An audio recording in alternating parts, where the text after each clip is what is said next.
بسم الله الرحمن الرحيم. كتاب أنزلناه إليك مبارك ليدبروا آياته وليتذكر أولو الألباب. صدق الله العظيم.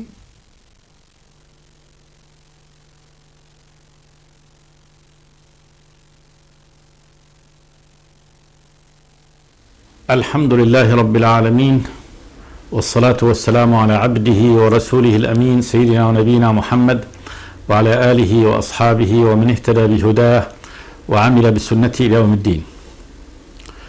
وبعد، فيقول الله تبارك وتعالى: ولقد جعلنا في السماء بروجا وزيناها للناظرين وحفظناها من كل شيطان رجيم إلا من استرق السمع فأتبعه شهاب مبين.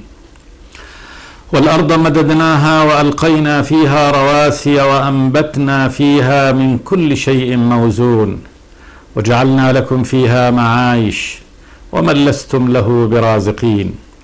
وإن من شيء إلا عندنا خزائنه وما ننزله إلا بقدر معلوم. وأرسلنا الرياح لواقح فأنزلنا من السماء ماء فأسقيناكموه وما أنتم له بخازنين. وإنا لنحن نحيي ونميت ونحن الوارثون. هذه جملة من آيات الله تبارك وتعالى الكونية المنظورة، يسوقها الله تبارك وتعالى للتدليل على صدق ما جاء به الرسول صلى الله عليه وسلم من الدعوة إلى عبادة الإله الواحد الذي لا إله إلا هو سبحانه وتعالى خالق كل ما سواه. فمن آياته جل وعلا قال: ولقد جعلنا في السماء بروجا، جمع برج، وهي هذه النجوم والكواكب العظيمة القائمة في السماء في العلو، ظاهرة واضحة. وزيناها أي السماء للناظرين، زين الله تبارك وتعالى السماء للناظرين زينة بهذه الكواكب المتلألئة التي ترصع سمك هذه السماوات.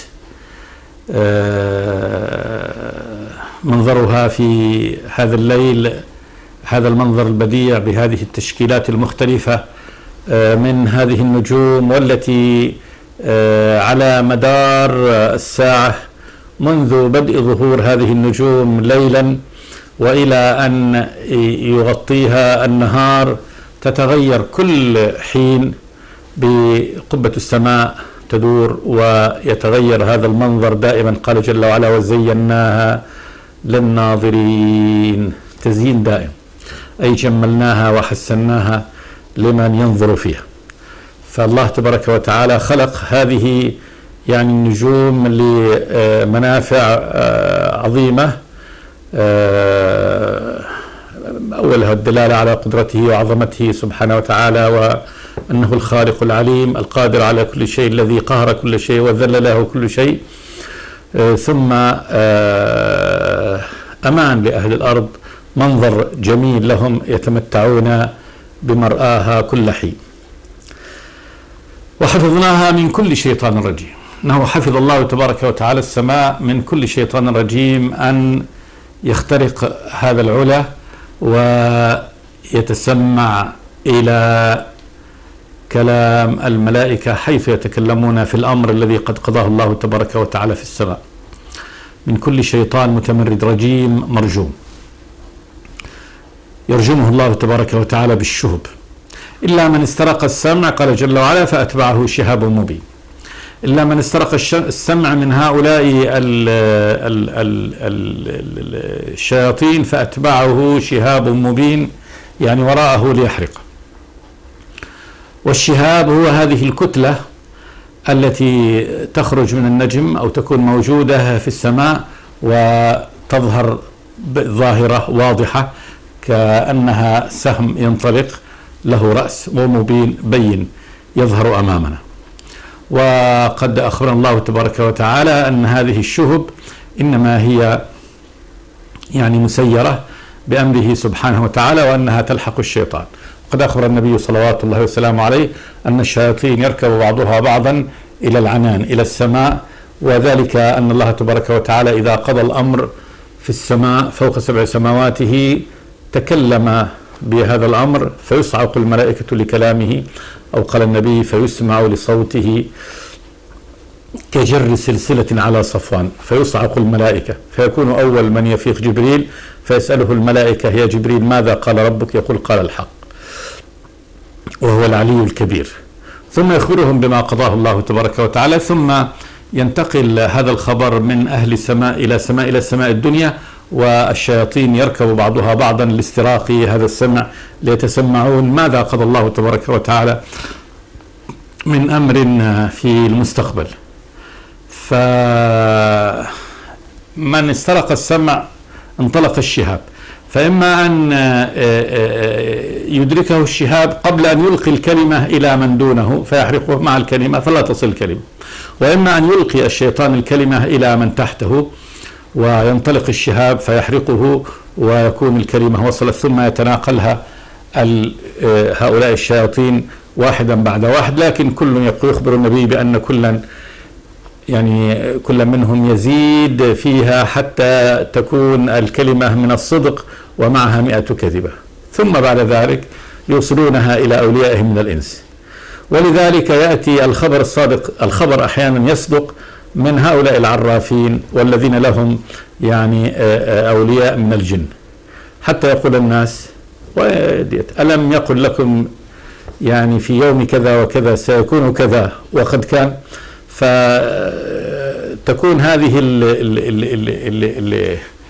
الخبر الذي أخبر به ووقع هو من هذا الذي استرقه وأخذه الشيطان من الملائكة وبقي، ثم يكون بعد ذلك ما يحدث به الكاهن ولا يصدق، يكون من هذه الكذبات التي افتراها الجن زيادة على الكلمة الصادقة. قال جل وعلا إلا من استرق السمع من هؤلاء الشياطين. واستراق السمع هو أن يسرق ويتسمع إلى ما قضى الله تبارك وتعالى، إلى الأمر الذي قضاه الله يسمعه من الملائكة، فأتبعه شهاب مبين، يتبعه الله تبارك وتعالى بشهاب بين واضح يظهر في الأفق. فهذا من صنعه سبحانه وتعالى، هذا من صنع الرب تبارك وتعالى. والأرض مددناها وألقينا فيها رواسي وأنبتنا فيها من كل شيء موزون. الأرض مددناها، مد الأرض هو بسطها وسعتها وفرشها على هذا النحو البديع. وألقينا فيها رواسي وهي الجبال، ألقى الله تبارك وتعالى في الأرض هذه الجبال في أماكنها التي أقامها الله فيها لترسو الأرض فتكون راسية ولا تميد ولا تتحرك بالبشر. وأنبتنا فيها رواسي وألقينا فيها رواسي وأنبتنا فيها من كل شيء موزون. أنبت الله تبارك وتعالى في الأرض من كل شيء موزون. موزون مما يوزن، والوزن دليل الأمر عناية من الثمار والحبوب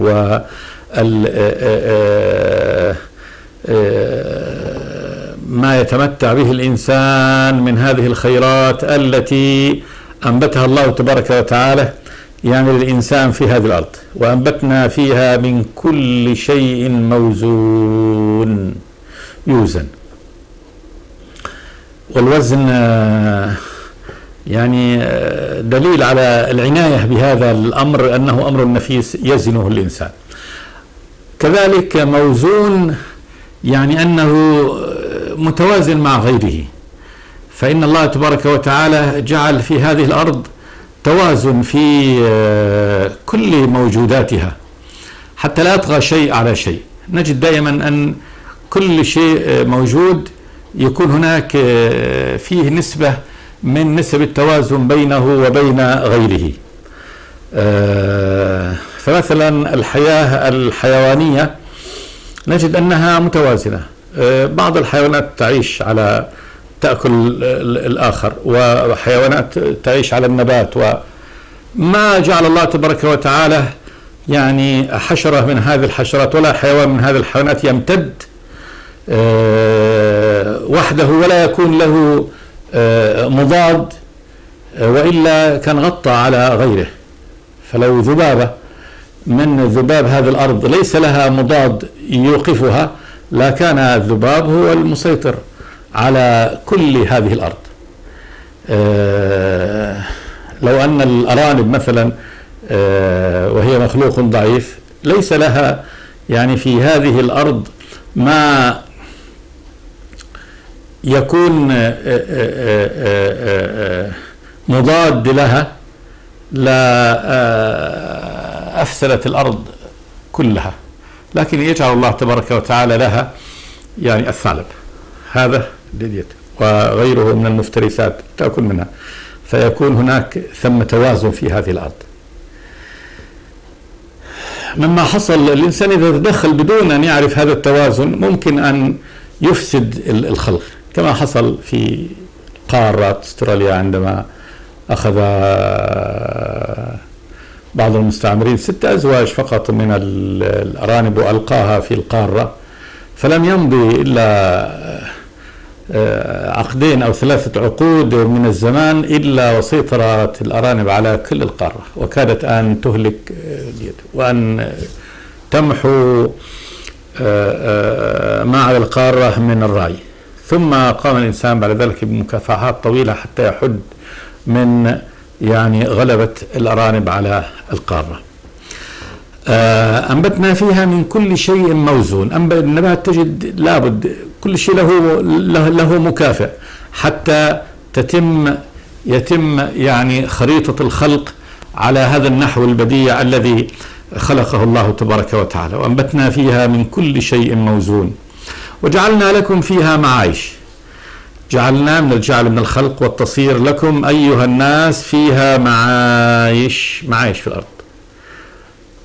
مما تعيشون فيه، المساكن التي تعيشون فيها، الصناعات والحرف التي تصنعون بها أثاثكم ومتاعكم، والأمور التي تخزنون بها طعامكم. يعني أن الله تبارك وتعالى هيأ للإنسان الأسباب والأساليب التي يعيش بها على هذه الأرض. وجعلنا لكم فيها معايش ومن لستم له برازقين. يعني خلقنا خلق كثير جدا لا يعيش على رزق الإنسان وعلى إنتاج الطعام له والعناية به، لا، بل إن الله تبارك وتعالى هو الذي يرزقه وهو الذي يدبر شأنه. انظر إلى البحر وما فيه من هذه الأسماك والحيتان، بملايين الملايين بمليارات الأطنان من الأسماك. هذه الله تبارك وتعالى هو الذي ينشئها ويرعاها ويطعمها ويرزقها، والإنسان ليس له فقط إلا أنه يعني يصيد منها ليأكل، لا يرزق الإنسان هذا السمك. وهذه الأنواع المختلفة والمتباينة من الحيوانات والزواحف والوحوش وغيرها مما بثه الله تبارك وتعالى في الأرض تجميلا لها وإبداعا لها وإمتاعا لهذا الإنسان الذي يخلق، عندما يرى أن الله تبارك وتعالى بث في الأرض من كل دابة مختلفة الأشكال والألوان والطباع والصفات، تمتع الإنسان بهذه الأنواع الهائلة التي بثها الله، وهذا لا يرزقه الإنسان. ومن لستم له برازقين، لا ترزقونه، بل الله تبارك وتعالى هو الذي يرزقه وهو الذي يعتني به سبحانه وتعالى. ومن لستم له برازقين وإن من شيء إلا عندنا خزائنه. إن من شيء مما يكون يعني في هذه الأرض إلا عندنا خزائنه، عند الله تبارك وتعالى خزائنه، يعني الزروع والثمار والأمطار، كل هذه الخيرات خزائنه بيد الله تبارك وتعالى، فهو الذي ينشئه ويخرجه، وهو الذي ينزل منه ما يشاء سبحانه وتعالى. فكل خيرات هذه الأرض معادنها التي ذكرها الله تبارك وتعالى في بطنها، والمطر الذي ينزله الله تبارك وتعالى من فوقها، والزراعة التي يخرجها الله تبارك وتعالى، كل ذلك خزائنه بيد الله عز وجل. وإن من شيء إلا عندنا خزائنه وما ننزله إلا بقدر معلوم. لا ينزل الله تبارك وتعالى يعني هذا الرزق وهذا الخزائن إلا بقدر معلوم عند الله تبارك وتعالى، وهذه لحكم عظيمة يريدها الله تبارك وتعالى. فإنه بين الله تبارك وتعالى بعض هذه الحكم بأنه لو بسط الرزق لعباده لبغوا في الأرض، ولكن ينزل بقدر ما يشاء. قال جل وعلا: وأرسلنا الرياح لواقح فأنزلنا من السماء ماء فأسقيناكموه وما أنتم له بخازنين. أرسلنا الرياح لواقح. لواقح إما لواقح لبعضها بعض، فالسحاب يلقح بعضه بعض عندما يصطك بعضه بعض، السحابة تكون موجبة والسحابة تكون سالبة، ومن هذا الاصطكاك يحصل هذه الشرارة العظيمة البرق، هذا التلقيح ينشئ كما عرف البشر بعد ذلك أنه ينشئ مادة الكربون التي تذوب في الماء، وهي من يعني أهم العناصر التي يحتاجها النبات لنبوه. وأرسلنا الرياح لواقح،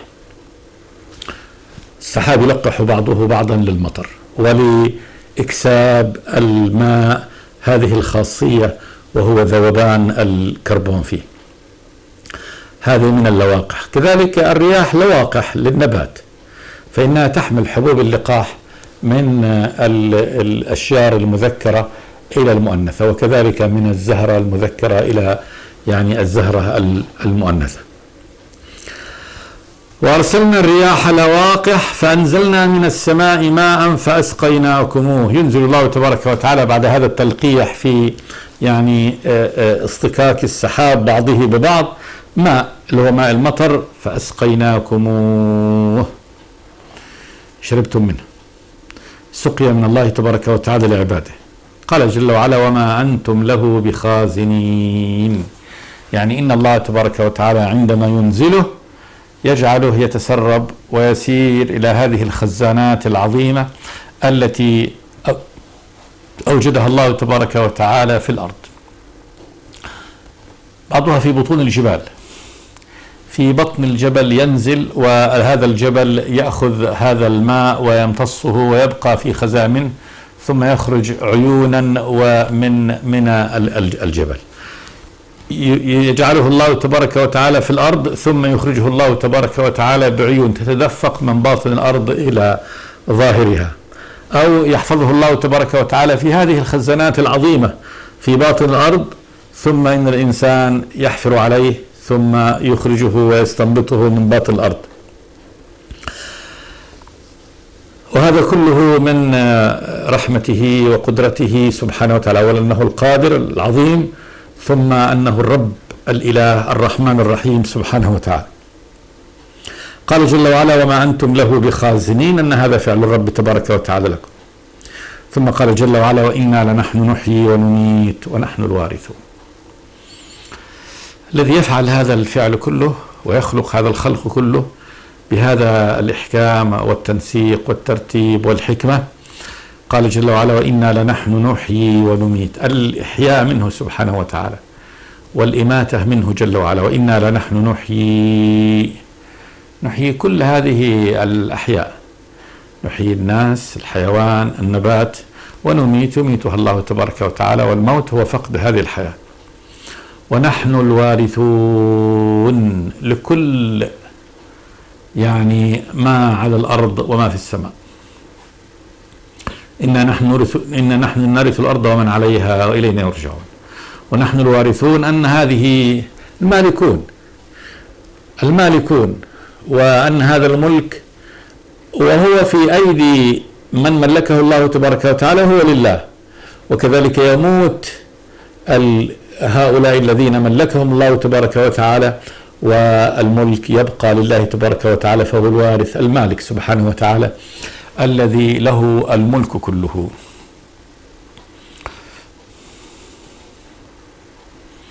ثم قال جل وعلا: ولقد علمنا المستقدمين منكم ولقد علمنا المستأخرين. ولقد علمنا المستقدمين منكم، مستقدمين في الحياة، وعلمنا المستأخرين الذين يأتوا بعد.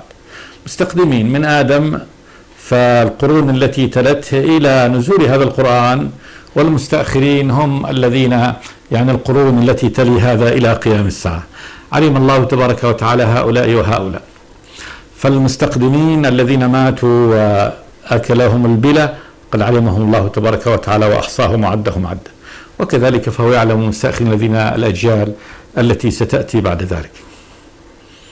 وإن ربك هو يحشرهم إنه حكيم عليم. وإن ربك يا محمد، وأضاف الله نبيه إليه هنا لتشريف النبي وتعظيمه وبيان أن هذا رب محمد هو الرب سبحانه وتعالى القادر على أن يحشرهم جميعا. يحشرهم، الحشر هو الجمع. وإن ربك هو تأكيد الأمر، يحشرهم يجمعهم يوم القيامة إنه حكيم عليم. حكيم يضع كل أمر في نصابه سبحانه وتعالى، ما في شيء خارج الحكمة، خارج العلم الإلهي المحكم الذي يعني يضع كل أمر في نصابه تماما. عليم بأحوال خلقه سبحانه وتعالى، لا يغيب عنه سبحانه وتعالى شيء من أحوال خلقه. هذه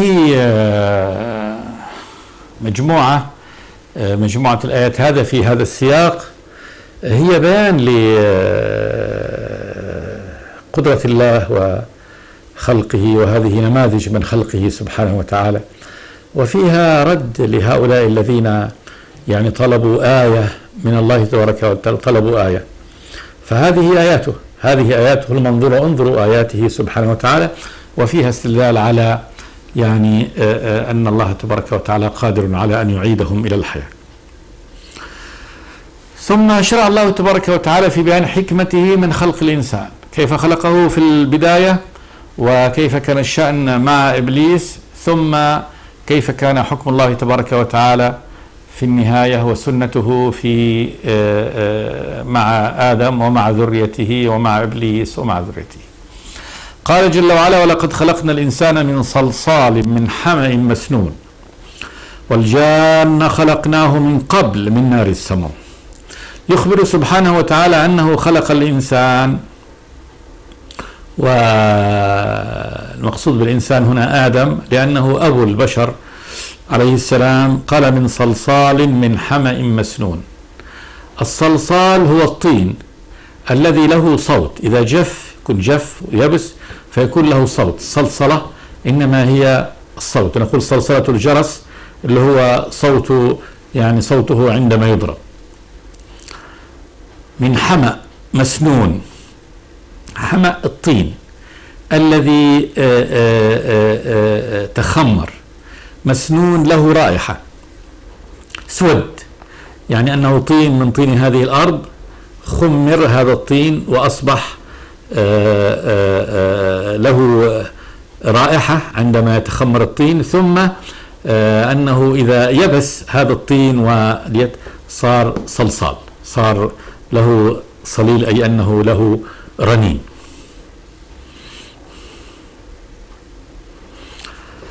والجان خلقناه من قبل من نار السموم. الجان، وهذا جنس من أجناس الخلق، ومنهم إبليس، إلا إبليس كان من الجن. وسمي الجان لأنه يستر، مستور عن الأعين، لأن جننه تأتي دائما الاستتار، فالجان لأنه يستتر ولا يظهر. والجنة لأنها شجر ملتف، ومن يدخل فيها فيقوم يستر. والجنين هذا مستور في بطن أمه، يستره البطن. والمجنون عقله مستتر، عقله غائب مغطى. فالجان هذا الخلق، يخبر الله تبارك وتعالى بأن هذا الخلق الجان قد خلقه من قبل، أي من قبل خلق آدم، من نار السموم. نار السموم اللي هو نارها أخبر الله تبارك وتعالى أن هذه النار اللي هي المتموج من النار، اللهب المتصاعد من أصل النار. فإذا أشعلت مثلا نار كنار الخشب أو نار الفحم فإنها يطلع لها يعني هذا اللهب المتموج من هذا النار، وسمومه هي يعني حرارته التي تنبعث فيه. قيل أنها السموم لأنها إذا كان إنسان فيها تدخل إلى مسام الجلد. خلق الله تبارك وتعالى هذا الجان من مارج من نار، من نار السموم. والله تبارك وتعالى يخلق ما شاء ما شاء. إذا عندنا أصبح 3 أجناس من الخلق. قال النبي صلى الله عليه وسلم خلق الملائكة من نور، وخلق الجان من مارج من نار، وخلق آدم مما وصف لكم. فآدم خلقه الله تبارك وتعالى من طين، والجن خلقهم الله تبارك وتعالى من نار السموم، وخلق الله تبارك وتعالى الملائكة من النور. والجان خلقناه من قبل من نار السموم. قال جل وعلا وإذ قال ربك للملائكة إني خالق بشرا من صلصال من حمإ مسنون. وإذ قال ربك اذكر إذ قال ربك للملائكة، الملائكة في السماء خلق الله تبارك وتعالى وهم مخلوقون من نور، قال لهم إني خالق بشرا من صلصال من حمإ مسنون. خالق بشرا هو آدم عليه السلام.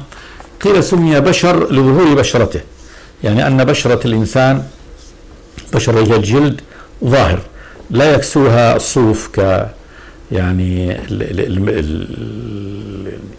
ولا يكسوها الشعر كالماعز أو الشياه أو الوبر كالجمل، بل جسم الإنسان بشرته ظاهرة.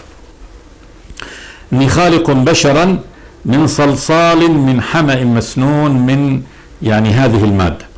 فإذا سويته ونفخت فيه من روحي فقعوا له ساجدين. فإذا سويته أي يعني أعطاه الله تبارك وتعالى صورته السوية وهيأه سبحانه وتعالى، يعني نحته من الطين على هذا النحو اللي هو نحو الخلق الإنسان. ونفخت فيه من روحي. نفخت فيه من روحي، هذه روح مخلوقة. هل هي روح مستقلة أم أنها من روحي اللي هو جبريل الذي هو روح الله؟ فقد جاء أن جبريل هو روح الله كما في نزل به الروح الأمين على قلبك لتكون من المنذرين بلسان عربي مبين. نزل به الروح الأمين جبريل. قل نزله روح القدس من ربك بالحق. قل نزله أي القرآن روح القدس، الروح المقدسة. وقد أخبر سبحانه وتعالى أن خلق عيسى إنما كان بنفخة من جبريل. قال جل وعلا عن مريم فأرسلنا إليها روحنا فتمثل لها بشرا سويا. فأرسلنا إليها روحنا أي جبريل عليه السلام، فتمثل لها بشرا سويا. قالت إني أعوذ بالرحمن منك إن كنت تقيا. قال إنما أنا رسول ربك لأهب لك غلاما زكيا. أنا رسول الله. والذي فنفخ جبريل عليه السلام في مريم، وكان منها عيسى كما قال تبارك وتعالى ومريم ابنة عمران التي أحصنت فرجها فنفخنا فيها من روحنا. فنفخنا فيها في مريم من روحنا، والنافخ هو جبريل عليه السلام.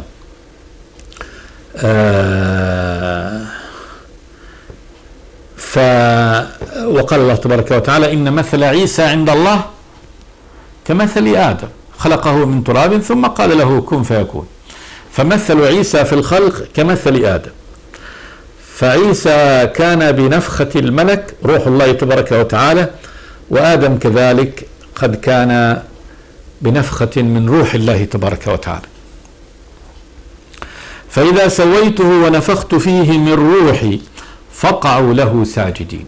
والفاء للتعقيب، يعني بمجرد أن يصبح يعني هذا الإنسان حيا بنفخ الروح فيه فقعوا له ساجدين. والوقوع هنا يعني مباشرة، ليس السجود بتمهل، وإنما يعني وقوع بالسجود له، فقعوا له ساجدين امتثالا لأمر الله تبارك وتعالى وتكريما من الله تبارك وتعالى لهذا الإنسان.